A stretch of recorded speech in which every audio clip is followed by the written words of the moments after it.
So hello everybody, I'm looking very much forward to this presentation of ADEF, which is a network node in the amberNetworkFestival that is happening now until May in Berlin and around the world, online in many places. And yeah, the stage is yours.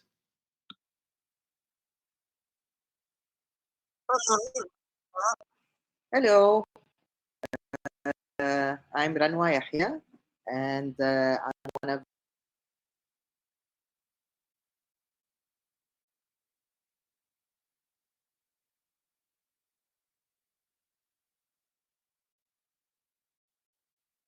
very excited about presenting within these specific tracks as well. ADEF is an organization that started in 2005 and has been working on the intersection between media, arts, and technology within a framework of learning ever since. And this process, in its many alterations year after year, has continued to develop and evolve and also continue to engage with younger and younger generations. And we're very happy to feel that at the stage, what we are experimenting in here in Cairo, along with many other Arab young artists and techies and professionals from different Arab countries and also from the world. It's very exciting to see that we're sort of experimenting and playing along the same levels as those in Europe or in the States. And we are excited about engaging further as well with, we have ADEF Egypt and ADEF Lebanon and now ADEF Berlin. And I will leave the introduction of ADEF Berlin to my colleague Laura, and looking forward to hear about the presentations of our guests. Thank you, Ranwa. So hello, everyone. My name is Laura Kuhuzi, and I have been working with ADEF Berlin in curating a series of events and conversations, bringing together media professionals, journalists, and digital artists and developers in the Arabic-speaking regions to discuss some of the most urgent challenges that new technologies introduce in journalism and in media production. So we asked invited speakers to share their experience and their background and to explore together how tech tools inform the content of the stories they want to tell, but also vice versa, how the story drives the choice of medium and creative tools. And ADEF's approach has always been one of collaboration and focus on the process and on learning. So we hope that being exposed to different practices and people operating in different but adjacent fields can enrich each other's work.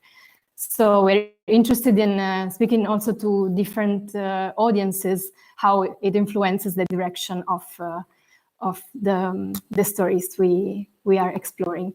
So we invited Alessandro Bertelle and Yasmin Elayat.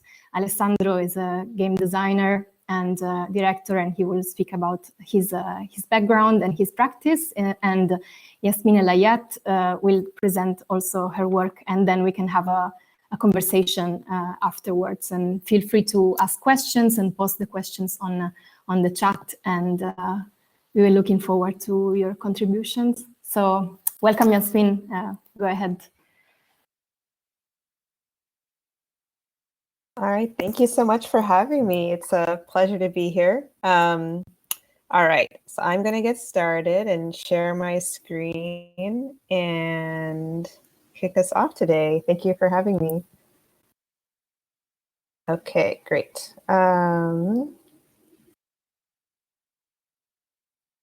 right, so let's see, making sure it's working. Great, okay. So hi, everybody. My name is Yasmin Elayat, and I am based in Brooklyn, New York. And I am an artist, I'm an immersive director, and I'm also a co-founder of a company called Scatter, which is sort of where a lot of my work and practice is right now. And what Scatter is we're an immersive company, creative company, and we are creating this genre of immersive media that we're calling volumetric filmmaking. And what volumetric filmmaking is essentially the marriage between gaming and filmmaking. So it's about leveraging the power and flexibility of the game engine with the craft and sensibility of filmmaking. And basically our approach is about featuring real people and real stories and real places that are volumetrically captured inside of 3D worlds that we construct. And what this allows us to do is create room scale immersive experiences where you can walk around through the environment where the stories actually take place, and you can interact with the characters and feel their presence.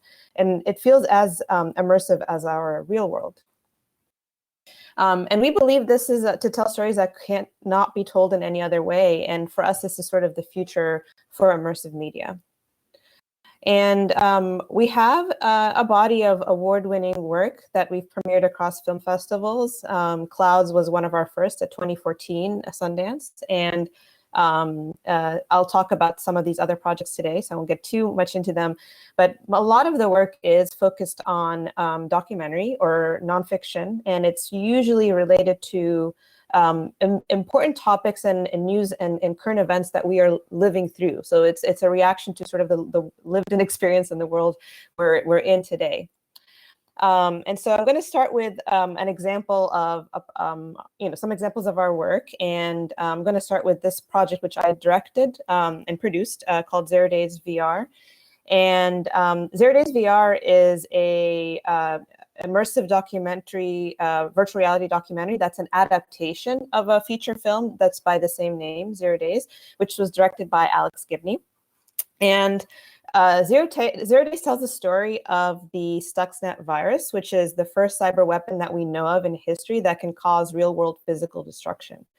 And in this adaptation, the idea was how do you make a documentary where your lead character is a piece of code and where code could speak for itself? And so in 0 Days VR, the story of Stuxnet comes to life in a very new way from the perspective of an implanted virus. And so in this experience, you experience the invisible world of cyber warfare through the perspective of Stuxnet on its mission to sabotage Iran's nuclear program. And you find yourself embedded in these immersive digital worlds and in the intangible world of code. You travel to Natanz, which is a heavily protected underground nuclear facility where Stuxnet sabotages Iranian centrifuges, and it causes real-world physical destruction. And so 0 Days is a very visceral experience about the high stakes of cyber war on a very human scale. I'm going to switch to the trailer, but I need to little virtual DJing here give me one moment while I switch over and share the video momentarily.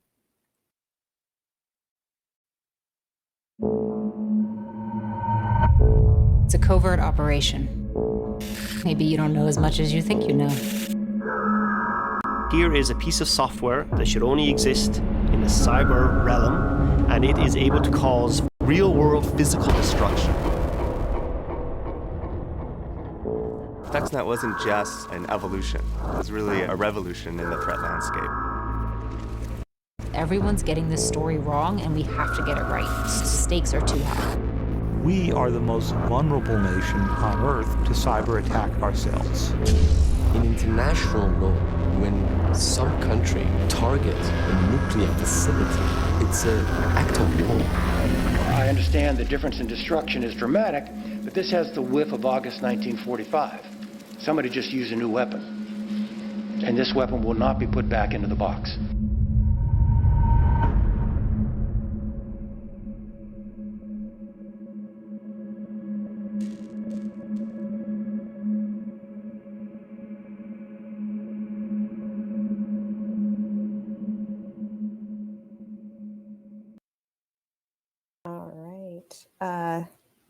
going to switch over now.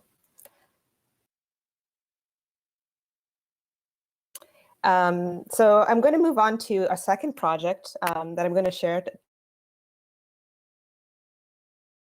to speak more to this, nonfiction student biometric filmmaking. And this project is called Blackout, and it is one of the interesting things about the United States in the last 4 years, and even in the last election, has been the kind of unprecedented nature of the political climate in the United States and how polarized it's been. And a lot of has been about exploring the lived-in experiences of people who live in the United States, and what their experience of American politics and the polarization has been. And so it's an immersive virtual reality documentary that takes place on a New York subway, where you find yourself with this magical ability to be able to read the minds of the strangers around you. And so it examines what it means to live in today's divisive climate, and it explores these real issues through real people that are around us in New York. And so to do this project, it's essentially our version of a crowdsourced documentary, but for VR. And so we needed a diverse cast that could keep evolving and keep growing. And so how we approached this project is we kept interviewing dozens and dozens of New Yorkers on a rolling basis. And we definitely interviewed people that just did not agree with each other. They didn't meet eye to eye, and they just had their own experiences of otherness in the United States. And so the goal of this project was to promote a discussion by creating this environment where these complex ideas and issues are being shared by these individuals, these personal stories, but they don't agree. And so in the space left between, you kind of piece together or connect the dots and weave your own narrative. And so, sorry, before I go to I switch over to the one thing I'll mention is that the types of stories these people shared are personal experiences with racial discrimination, gentrification, immigration. One of the first refugees from Syria in the United States was in our documentary. War, gender, politics, sexual orientation, homelessness. It's like all these stories were raw, personal stories shared by this community. And so I'm going to share the trailer, and like before, I'm going to switch over. So give me one moment. And give you a little snippet of what this experience is like.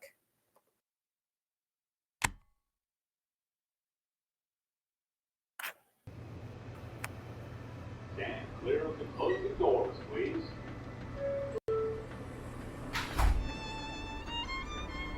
I like to think of the subway as sort of like the veins of New York. I hate touching the poles, though. The poles are so dirty. Half these people probably didn't even vote. Why is it always white people that I feel like I have to prove myself to? Is that racist to think? American dream, it's really big. How many thousands people, they live together like a painting. It's beautiful for me. The good news is you're going to be amazing. And you're going to look great. And you're going to fit in, and you're going to find a path. And you will be loved and respected. This is my train.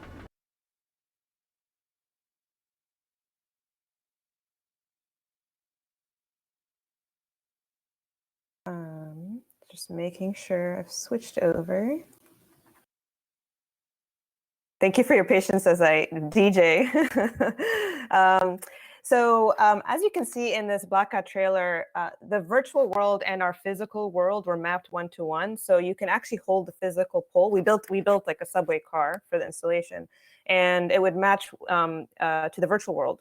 And so you can actually sit next to these holograms of real New Yorkers and really feel like their presence, and that that they're sharing their most intimate thoughts and stories with you. And so this is like our approach to creating a crowdsourced cast that would represent the extraordinary breadth of the human experiences in New York City. One thing that's also unique about this project is that no two experiences of Blackout are ever the same. So every virtual ride or every audience, your experience is unique. And the reason that is because every time you enter a virtual train or a virtual ride, you have a unique set of people that are populated on this train. So it's a different grouping every time. It's always random.